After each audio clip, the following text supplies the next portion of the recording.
What's up, Warriors fans? It's your main man, Max, here from Warriors Latest. As always, like, subscribe, and hit that notification button if you like what you hear, as I do post new Warriors videos daily.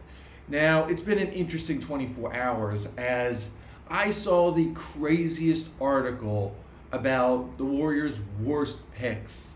Or not really worst picks, but worst decisions in the past, I want to say 5 to 10 years, because they went off all 30 teams, listed their worst decision they've made during the offseason or in the draft or just a trade that they made during the season. And for the Warriors, it was James Weissman. Now, don't get me wrong. A lot of websites like to do this. They list the worst kinds of movements that a team has made. But this was ESPN that made this list. And this wasn't an ESPN Plus article or an ESPN Insider article. This was just a regular ESPN article. You can go on your ESPN app on your phone or online right now and read this whole list. And it just came off as really brash and just wow, that really happened. Because the biggest thing that they mentioned with the Warriors was their biggest mistake was drafting James Weissman over the likes of LaMelo Ball and Tyrese Halliburton. And at this point, it's been 5 years, and I'm kind of tired of the argument. Because we hear this all the time. Oh, the Warriors could have had LaMelo, they could have had Tyrese Halliburton, but they didn't get him. Let's be honest here. All right, for Tyrese Halliburton, that was a long shot. We saw how early in the summer he thought, by he, I mean Halliburton, thought that the Warriors should have drafted him, but they weren't going to risk the number 2 overall pick. And with LaMelo Ball, that's a different debate. But when we look at James Weissman at the time, let's remember where the Warriors were. The Warriors were coming off that year where Klay Thompson was injured. What was it? They were doing a bit of a gap year. And things weren't exactly going their way, and they had major voids that they had to fill. The biggest one being they didn't have a true center of the future. And when you look at James Weissman and that overall draft class, it was James Weissman preseason was the consensus number 1 overall pick. While he went into Memphis, things didn't go well at Memphis as he received improper benefits at the time before that whole legalization of NIL deals. And it looked like the right pick. We saw how Mitchell Robinson did when he dropped out of college to train for the NBA draft, just like James Weissman did, and it paid off pretty well. As Mitchell Robinson is still with the Knicks, and he's still doing very well with the team. But with Weissman, he did that. He came in, and he just had a lot of injury history in his time with the Warriors. And you know what? You can do that. He was 19 years old, but he still was that high potential guy. He was a guy who could jump out of the gym, grab rebounds, which is exactly what the Warriors need. And he fit that void of the big man perfectly. Now, could they have gotten other guys? Yes, but the right decision at the time was to draft James Weissman. You know what it reminds me of? It reminds me of the debate between drafting Greg Oden over Kevin Durant. And hindsight is 20/20, but looking back now, knowing what we know about Greg Oden with today's technology, I would still take Greg Oden over Kevin Durant. Because when Greg Oden was healthy, along with LaMarcus Aldridge and Brandon Roy, they were 50-12 together. So it wasn't an issue of the talent not being there. It was an issue of injuries. And that's what happened with James Weissman. He was a great player. Injuries didn't exactly work out with him. And he got traded to bring Gary Payton II back to Golden State. Now, the biggest debate we always have, and I know I've had it a lot, is the debate of LaMelo Ball versus Weissman. Now, let's be honest here. Weissman was a bona fide star coming out of high school. We knew what he was worth. Versus LaMelo Ball, we didn't really know what he could do. We saw what Lonzo did in his 3 years coming out of UCLA. He was solid. We're not really sure where he went with it. He did have some injury history. He had to have his shot adjusted for the NBA game. He was doing all right with the Pelicans, but there wasn't a surefire trajectory. And with LaMelo Ball, ever since he left high school, it's been really nothing but just an up and down ride. First he goes overseas, then he comes back to play at Spire Academy during high school. Then he goes to play over in the NBL in Australia, where we don't know how great the competition is compared to, say, the EuroLeague or even the NCAA. And on top of that, you got to deal with LeVar Ball. And that is a headache in and of itself. And this is the guy who said that you replace Steph Curry with Lonzo Ball, you'd win all those championships that they missed. And let's be honest, that hasn't happened. And do you really want to bring in a guy who is just going to cause a headache for the team moving forward? And we look at LaMelo right now. Yes, he's on a max contract with the Charlotte Hornets. But has he made them a better team? He really hasn't. The Charlotte Hornets have been bottom feeders literally since LaMelo was drafted. They drafted somewhat well, bringing in different guys from all over. Their second overall pick in 2023 escapes me, out of who was it? Out of Alabama.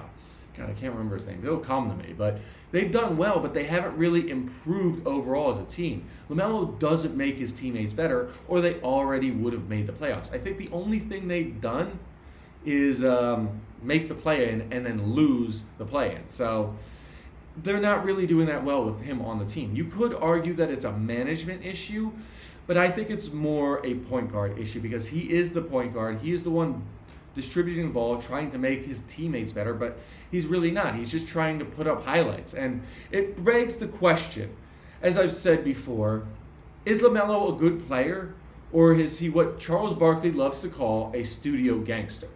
Putting up good numbers on a bad team. And that is the exact definition of what he's doing. And I don't think he'd be putting up those same numbers over at in the Bay with the Warriors. And I think this argument is just dumb. Now, you could make the argument that the Warriors should have traded back if they weren't sure, but James Weissman was such a sure thing at the time, it was worth the risk. Now, we all know that Ant being number one overall, he was the diamond of the draft. We know he is a superstar without question. He is a bona fide stud. And the Warriors were never going to have a chance at him because they had the number 2 overall pick, and he was just consensus number 1. Now, when we look at it, there's so many worse deals that have been done by the Warriors that it just completely trumps the Weissman versus Ball debate. And one that I like to talk about now is the Kuminga versus Wagner and the, let's say, the Moody over Sengun picks. Now, that next year, those were the picks where the Warriors lost the play-in, and that pick they got from the Timberwolves was finally conveyed. Now, the Warriors selected Kuminga over Franz Wagner, because Kuminga was drafted 7th, Wagner was drafted 8th, and then they drafted Moses Moody over Alperen Sengun. Moses Moody was number 14, Sengun was number 16. Now, you could definitely say, with no argument, those were easily the worst decisions the Warriors have ever made. One, because you look at Moody versus Sengun. Moody is a role player at best, and he always will be a role player. He's on a role player contract making $11 a year, and he's not really going to contribute to the Warriors' future. Now, had they drafted Sengun, boom, their starting center position would have been solidified for the next 10 years, and they wouldn't have any issues. And on top of that, Sengun could have contributed to the Warriors' championship run in 2022. Yeah, he wouldn't have done much, but he would have learned a lot, and he would have been that all-star center that the Rockets now have. Now, with Franz Wagner and Kuminga, that's the big L for the Warriors, because we look at that and we say, all right, Wagner, I don't think he's an all-star yet. If he is, I'm not 100% sure, but the fact is he's a borderline all-star if he isn't one already. Whereas we look at Kuminga, he's now in, let's call it just restricted free agency limbo. And we have to deal with this the entire summer. And we wouldn't be in this situation if the Warriors actually drafted Wagner and Şengün over Kuminga and Moody. And it's just frustrating because this was such an obvious win for the Warriors, yet they just took the L anyway. As the Warriors were going to win the title the year they drafted both of these guys, so they weren't going to make much of an impact. And who knows? Maybe if they didn't, if they drafted those two guys instead of Kuminga and Moody, you know what, maybe James Weissman would still be pretty good. And I like that idea because then Weissman, you know what, maybe he does become expendable because of injuries, but they have a good backup plan. Now, what's the bottom line of this entire list? The bottom line is, moving forward, we need Mike Dunleavy to really act like Howie Roseman. Now, for those of you who don't know, Howie Roseman is the general manager of the Philadelphia Eagles, who just won the Super Bowl this past year and was in the Super Bowl a couple years ago. I believe he was also the architect of that initial Super Bowl winning team in 2017, where Nick Foles came in, took over for Carson Wentz, and drove the team to their first Super Bowl win in history over Tom Brady. Now, you may be asking, what's that have to do with Mike Dunleavy? Well, there's a particular strategy that Howie Roseman likes to employ when it comes to the draft and when it comes to free agency. Now, in the draft, he's one of my favorite guys who drafts, because in the draft, if he doesn't see anything that's a sure thing, he's going to trade back for additional picks and then some in terms of future first-round picks. You look at what could have happened with the Weissman trade, and they could have traded back from number 2, going back to maybe 8 or 9, still gotten Tyrese Halliburton, and then had additional picks, future first-round picks, potentially unprotected to play with later on. Now, that would have added a lot for the Warriors, as it would have given an additional guy for the Warriors to play with, instead of what may have been what was a project with James Weissman, which eventually came off the rails. Now, for Dunleavy, he has to start acting this way. The Warriors have all their future first-round picks, but they need to start at least working with, you know what, I don't see something I like, let's trade back and see what we can get for it. And the same goes with free agency. Howie Roseman likes to just go straight at it, get everything solved very quickly so you know what the roster is going to look like moving forward. And right now, Mike Dunleavy hasn't done a thing. It's been, 3 weeks to 4 weeks of free agency? Still no moves. I think Dunleavy still has to set those deadlines on what he needs to do. Go to Kuminga, say, this is what we need. You can either take it or leave it, but you're not going to find anything on the open market, or just be done with it. Accept a qualifying offer. And on top of that, make trades for guys who don't fit the roster. I was looking at the remaining free agents.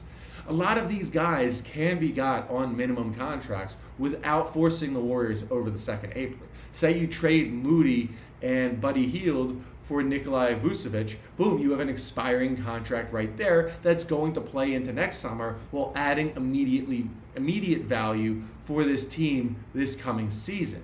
Now, that's what Dunleavy has to do to be successful moving forward, because if he doesn't start acting like Howie Roseman, I don't know if the Warriors are going to bring Steph another championship before he hangs up his sneaks and calls it a career. Now, that's all we have today for Warriors Latest. As always, like, subscribe, and hit that notification button. And if you have any issues with some of the stuff I said, feel free to comment below, as we can go on and debate it for hours. And as always, go Dubs.